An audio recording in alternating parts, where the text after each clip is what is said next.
Pabandykit atsekti, ar jums patinka ar nepatinka, ar tiesiog darot tą, bet jūs dažnai ginčijatės su kitais ir įrodinėjate savo kažkokią poziciją, savo požiūrį. Ir kodėl tai būna, kad jūs bandot įrodinėti visiems, visam pasauliui, kad jūs kažko vertas. Tai dažnai būna, kad žmogus pasiekė tikrai aukštumų ir pažįstu tokių, kur didžiausių įstaigų, įmonių direktorė, ne, bet jie įrodinėja savo tėvam, kad aš esu vertas arba aš esu geresnės už tave ir prašau pripažink mane, kad aš tikrai esu vertas. Įrodinėja visam pasauliui tam, kad gauti meilę, dėmesio ir būtent pripažinimo. Kodėl? Dažniausiai tai būna, kad ateina iš vaikystės, ne? Tai būna 3 metų ta tokia vaikiška krizė, ne? Kad aš viską pats, tai jeigu vaikas nepraeina ir visgi jam ten tylėk, aš už tave padarysiu, ne? Tai jisai kaip ir neatstovi tos savo pozicijos, kad aš galiu pats. Ir tada paauglystė lygiai tas pats, ne? Kad vaikas jau paauglystė jisai kažkiek subrendo, jisai kaip ir supranta, kad aš jau didelis, ne, ir noriu būti savarankiškas ir visada būna ta trintis tokia, dėl to ir sako, kad paauglystė yra labai sunki.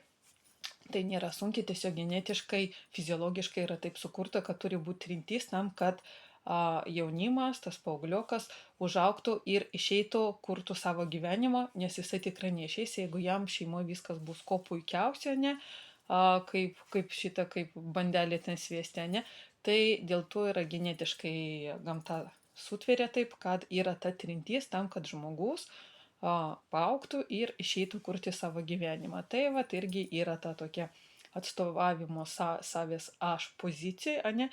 Ir jeigu mes nepripažįstam, kad taip, aš matau, kad tu esi suaugęs, aš matau, kad tu tikrai esi asmenybė, tai tada žmogus dažnai neša tai į suaugusių gyvenimą, ne? Jisai dažnai pasiekia aukštumų, jisai turi daug energijos tam, kad pasiekti, kad daug ką padaryti šiam gyvenimą. Bet ateina laikas, kai ta energija tiesiog dingsta. Ne? Nes aš galiu įrodinėti, ne, aš jau pasiekiau labai daug, bet vis tiek to pripažinimo, pavyzdžiui, savo tėvų, kartais perina tai į partnerius, žmonas arba vyrus, ne, ir aš negaunu to pripažinimo ir tiesiog aš jau tiek pavargau, kad trūksta energijos. O kodėl pavargau? Todėl, kad tam, kad pastoviai įrodinėt, kad aš kažką esu vertas, tai įsivaizduokite, kad žmogus turi pastoviai būti įsitempęs, ne? Ir kiek laiko jisai gali to įtampo gyventi. Pabandykit įtempt visus raumenis, ne? Arba kas eina į sporto klubą, tai kilnokit svorį ir pažiūrėkit, kiek laiko jūs galite kilnot. Tiesiog kūnas fiziškai nepajėgus pastoviai gyventi įtampoj ir ta psichologinė įtampa jinai irgi įtempia mūsų kūną ir žmogus tiesiog savaime atsiranda tas perdegimas, nieko nenorėjimas, ne depresijos, todėl kad labai stengiuosi visiems įrodyti, kad esu vertas. Deja, nepavyko ir mano jėgos išseko. Tai